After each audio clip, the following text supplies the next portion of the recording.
Hi, I'm Reena from Reena.ca, and this is how to make spinach and goat cheese puff pastry. The first thing you're going to need is 1 package of frozen but thawed out spinach. Make sure that it's well drained. You're going to need some phyllo pastry, at least 1 or 2 sheets, a package of goat cheese, 1 tablespoon of diced onion, 1 teaspoon of cloves of garlic. You can mince it up. You need 1 tablespoon of butter, salt and pepper to taste, and 2 eggs. If you like the taste of dill, it goes great with this recipe. I've gone ahead and sauteed my garlic, butter, and onion, so I'm just going to put them into the bowl.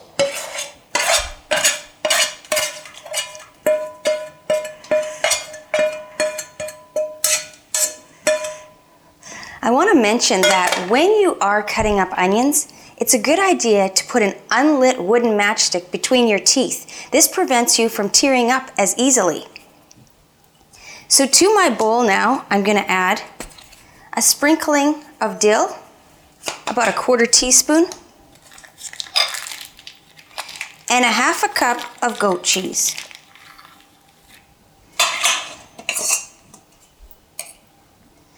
Salt and pepper to taste, so about a teaspoon of salt and about a 1/4 teaspoon of pepper, and then 1 package of really well drained spinach. Press it down.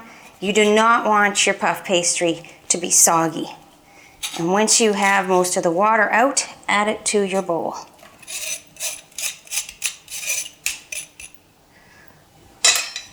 My eggs are lightly beaten, and I'm going to add that to my recipe as well, and then stir it all together. Well, the first thing that I want to do now is really grease this muffin tin. So I've melted butter, and I'm just going to brush it so that the puff pastry doesn't stick and it comes out when I'm finished baking. Easiest way to do this is with a pastry brush. Now, when it comes to puff pastry, it's usually found in boxes and it's called phyllo pastry.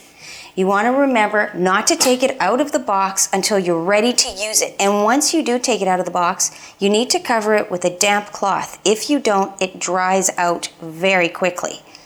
So take a knife, spread it out, and use your butter to give it a coating.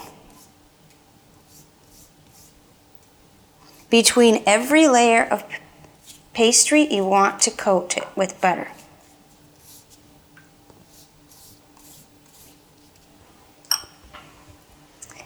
Add another layer, and if it tears, that's okay. It's very forgiving, and your recipe will still look great. You can add up to 4 layers. But what I like to do is once I've finished coating the second layer with butter, I fold it in half, and it makes it easier to work with.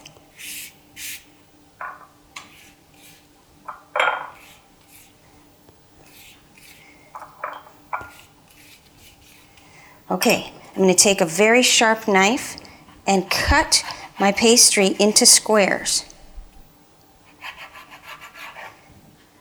You want to make the squares bigger than your cups. So if you look at this one, it's much too big. So I'm going to cut that one even more.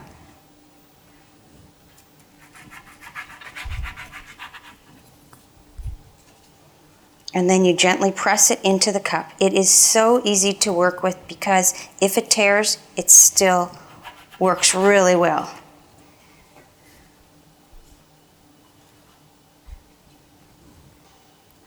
So once I've got my pastry into the muffin pan, it's ready to be scooped.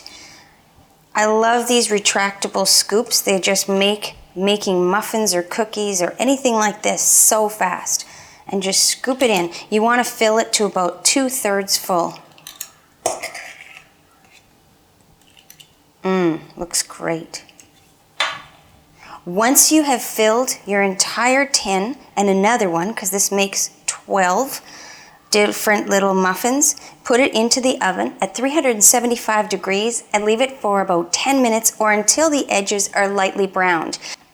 You can garnish this with dill and chopped up tomatoes. Very colorful. I'm Reena from Reena.ca.